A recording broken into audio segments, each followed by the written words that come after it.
Awas. It's working. Make her lebih skin. Santai. Make her lebih skin. Jadi, baru-baru ini lagi anget banget tuh sama fenomena datangnya streamer terkenal asal Amerika Serikat alias iShowSpeed. Aku yakin ini tuh pasti kejadian di mana-mana banget. Orang-orang yang awalnya tuh sebenarnya pada nggak tahu, pada nggak ngikutin, sekalinya buka sosmed pasti langsung ketemu sama dia. Kayak screenshotan dari streamingannya dia waktu itu. Kayak kalian nih kalau buka Twitter tuh pasti ada dia, di Instagram ada dia. Terus kayak di TikTok itu orang-orang tuh juga pasti rame gitu yang bahas dia. Apalagi di YouTube ya, itu tuh udah kayak gudangnya banget lah. Nah ini tuh juga kejadian loh di kantorku. Jadi waktu dia mulai IRL streaming itu, kantorku tuh bener-bener langsung rame banget, langsung pada nobar lah semuanya.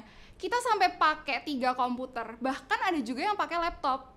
Terus sehari itu tuh bener-bener kita dedikasikan buat nonton si Speed 1 ini.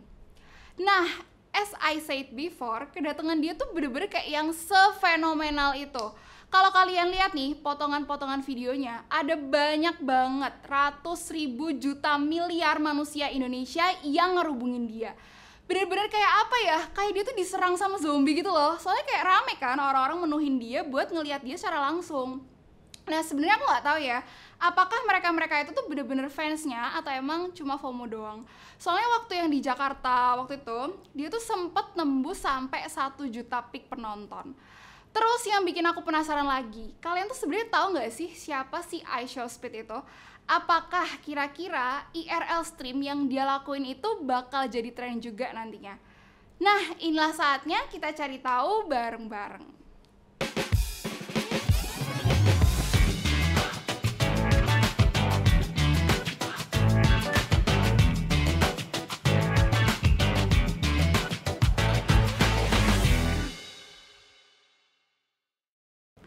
For your information, si iShowSpeed ini tuh umurnya masih 19 tahun ternyata. Dia tuh nama aslinya Darren Jason Watkins Jr. Terus awalnya dia tuh mulai karirnya tuh jadi influencer gitu lewat akun YouTube sekitar tahun 2016 kalau nggak salah. Dia tuh juga awalnya cuma iseng-iseng doang upload video tentang dia main game gitulah intinya. Sampai pada akhirnya tahun 2017, berarti setahun setelahnya ya, dia tuh ngelakuin yang namanya IRL stream atau in real life streaming. Terus dia tuh juga dikenalnya pas tahun 2021-an. Waktu itu ada tuh fanbase-nya yang upload klip di platform TikTok gitu tentang kelakuannya waktu lagi streaming gitu. Nah dia tuh sering banget nih ya berkata-kata kasar, terus abis itu kayak apa yang ngelontarin komentar-komentar gitu lah. Nah dari situ orang-orang tuh pada ngelihat si Speed ini tuh kayak punya karakter yang tengil gitu loh. Nah selain tengil itu tadi, dia tuh juga punya kesan lebay, apalagi kalau ngerespon sesuatu yang kayak mengecewakan.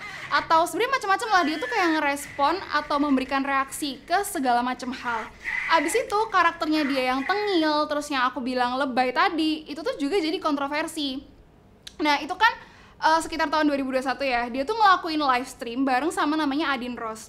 Terus di situ dia tuh ngeluarin komentar seksis gitu yang nggak pantas ke salah satu model Instagram namanya Ash Cash.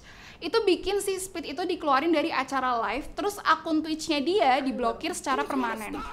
Nah itu tuh nggak cuma di Twitch aja ya, si Speed itu tuh juga nggak dibolehin gitu loh buat main Valorant sama Riot Games. Soalnya dia tuh emang suka ngomentarin hal-hal secara agresif. Bahkan kayak ngelontarin komentar-komentar yang seksis waktu lagi streaming game gitu. Nah pernah juga tuh ada satu kasus waktu dia diblok sama Roblox. Itu sekitar awal tahun ini, awal tahun 2024. Jadi dia tuh awalnya install game Roblox versi mod dan pakai credentials punyanya fansnya sambil main game lainnya kayak Bed Wars in game. Terus itu tuh jatuhnya kayak cheating gitu loh, dan dia bikin di ban gitu sama si Robloxnya, dan itu selama 90 tahun.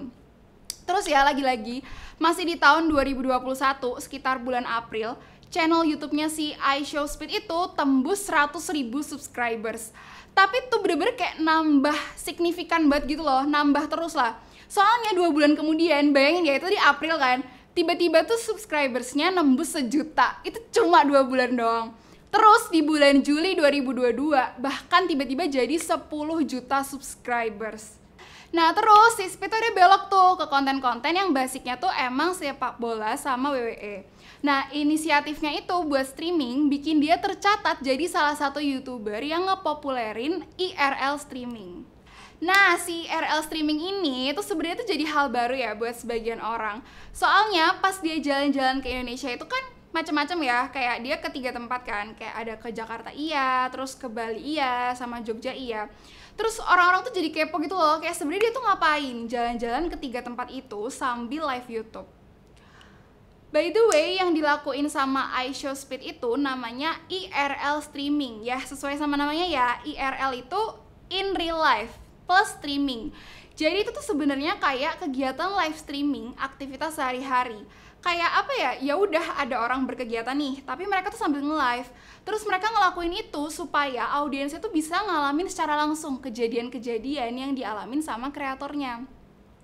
Kayak kalian ngerasain juga gak sih waktu nonton live-nya si Speed itu kan kita kayak diajakin jalan-jalan tuh. Kayak waktu yang di Bali, awalnya kan dia ke pasar, terus abis itu bentar-bentar dia ke pura, terus baru juga ditinggal bentar tiba-tiba orangnya udah main sama monyet. Sebenarnya aku jujur agak penasaran ya sama kameramennya yang harus ngikutin dia lari ke sana ke sini banget. Kayak kira-kira tuh nempelin berapa koyo coba buat persiapan jalan-jalan gitu. Tapi si IRL streaming itu tuh beda kayak live biasanya. Soalnya IRL streaming itu lebih ke apa adanya aja. Kayak ya udah dia nangkep momen-momen spontan dan unik dari kehidupan si streamer. Bisa macam-macam sih kegiatannya. Bisa mau jalan-jalan kayak si Speed ke tempat-tempat baru gitu.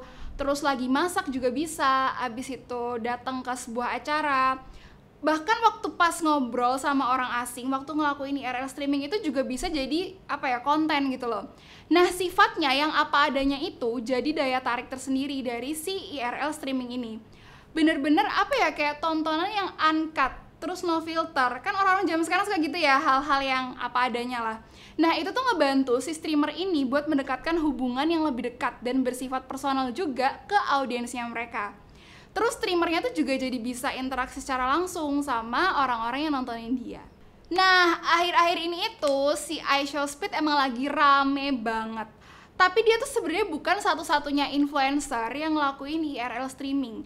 Sebenarnya banyak gitu loh influencer, tapi emang orang-orang luar negeri gitu ya yang ngelakuin hal yang sama, termasuk si bapaknya Speed. Papahnya Speed ini tuh juga ngelakuin IRL streaming buat ngebagiin kegiatannya dia sehari-hari. Ya macam-macam, kayak misalnya main bowling, habis itu pergi ke gereja bareng anak-anaknya, workout, terus main musik, pokoknya macam-macam deh. Tapi emang ada bedanya sih antara bapak sama anak ya. Kalau misalkan anaknya kan lebih suka datang ke tempat-tempat yang unik gitu, datengin negara-negara terus ngasih tahu ke audiensnya, kayak nih aku lagi ke negara A buat ngelakuin A B C D E F G gitu misalnya. Nah kalau bapaknya itu lebih ke kegiatan sehari-hari aja gitu. Terus si Speed sama bapaknya itu kan kayak streamingnya tuh mostly emang di YouTube ya. Tapi sebenarnya tuh ada loh orang-orang yang ngelakuin IRL streaming juga tapi di platform Twitch. Kalau di Twitch itu ada yang namanya Kai Cenat. Dia tuh salah satu Twitch streamer gitu. Nah, di bulan Februari 2023 dia bahkan jadi streamer Twitch dengan subscribers terbanyak yang nembus di angka hampir 300.000. Nggak ada yang bahkan udah 300.000 lebih. Dia sampai menang award juga Streamer of the Year di penghargaan Streamer Awards ke-12. Sebenarnya jujur aku agak kepo dikit ya, kan IRL streaming itu udah banyak tuh dilakuin sama influencer di luar negeri. Kira-kira apakah ini tuh bakal jadi tren juga dan diikutin sama YouTuber Indonesia?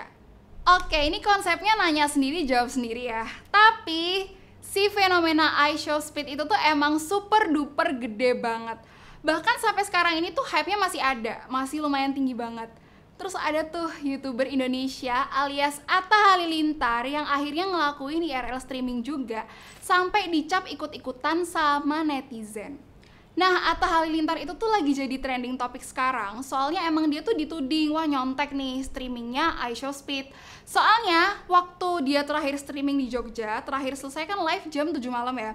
Si Atta itu tiba-tiba nge-live juga di Jogja. Live streamingnya tuh dikasih judul CCTV Atta buat istri, live Jogja. Nah langsung rame tuh netizen. Ramenya tuh lebih jadi ngejadiin si Atta tuh bahan omongan gitu loh. Soalnya orang-orang tuh bilang kalau misalnya live streaming yang dilakuin sama Atta tuh persis plek ketiplek mirip total sama punyanya iShowSpeed. Terus komen-komen sini juga pada muncul karena katanya si Atta tuh ikut-ikutan live streaming kayak iShowSpeed. Nah, sejak kunjungan si iShowSpeed ke Indonesia ini, IRL streaming tuh jadi hype banget. Orang-orang Indonesia itu waktu nyambut Speed kan juga banyak banget yang heboh ya. Ada yang kasih hadiah macam-macam lah, ada yang kasih batik, ada yang kasih nasi padang, terus dia bahkan nyanyi juga tuh bareng sama musisi di pinggiran.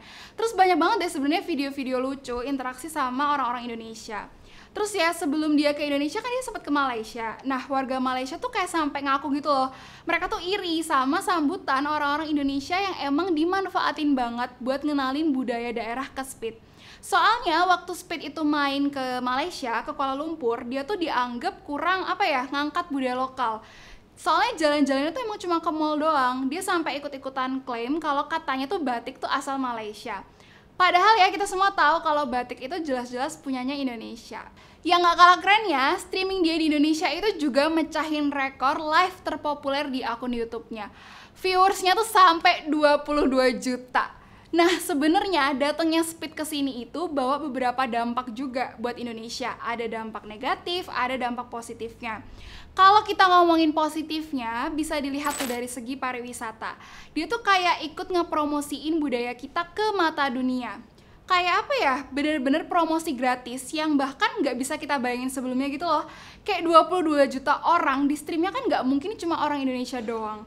Jadi tuh viewers internasional yang mampir di situ, di streamnya dia waktu itu, juga secara nggak langsung tuh bisa ngeliat gitu loh, Indonesia tuh sebenarnya punya banyak banget keindahan, punya banyak banget daya tarik. Tapi tetap ada juga tuh dampak negatifnya. Waktu dia kesini kan emang heboh banget ya waktu itu. Banyak yang ngerubungin dia kayak zombie.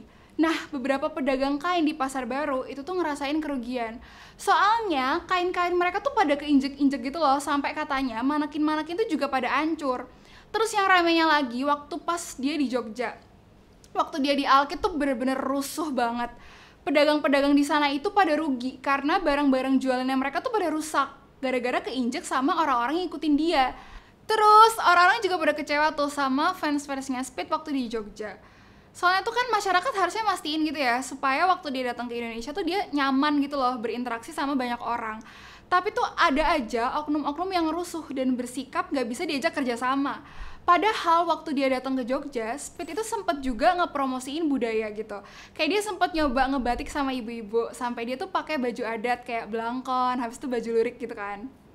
Terus nih, makin berkembangnya teknologi, IRL stream itu mungkin bakal terus-menerus ngalamin perkembangan dan juga inovasi di masa depan. Kayak itu tuh bisa jadi ngubah cara kita buat interaksi sama orang lain. Terus bisa juga tuh cara kita ngeakses konten di dunia digital jadi ikutan berubah. Nah, kalau dalam dunia entertainment, IRL stream itu bikin kita nikmatin acara. Terus juga konten-konten dengan cara yang lebih baru. Tapi versi dunia bisnisnya, IRL stream itu bisa jadi alat yang kuat buat ngepromosiin produk, terus bisa juga jasa-jasa apa yang bakal ditawarin. Nah, mungkin itu aja sih tentang serba-serbi IRL stream yang lagi rame banget dibahas di mana-mana. Kalau menurut kalian gimana? Kalian bakal coba nggak tuh IRL stream?